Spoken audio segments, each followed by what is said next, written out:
வானத்தில் வல்லூர் வந்தாலே கோழிக்கும் வீரத்தை கண்டேனடி. வானத்தில் வல்லூர் வந்தாலே கோழிக்கும் வீரத்தை கண்டேனடி.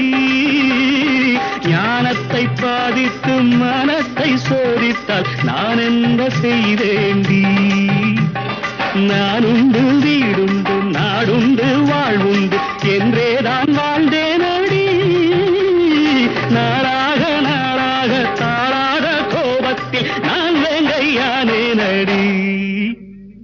நான் பொல்லாதவன், பொய் சொல்லாதவன், என் நெஞ்சத்தில் வஞ்சங்கள் இல்லாதவன், வீணம்புக்கும் சண்டைக்கும் செல்லாதவன், கைகட்டி வாய் மூடி யார் முன்னும் நான் நின்று ஆதாயம் தேடாத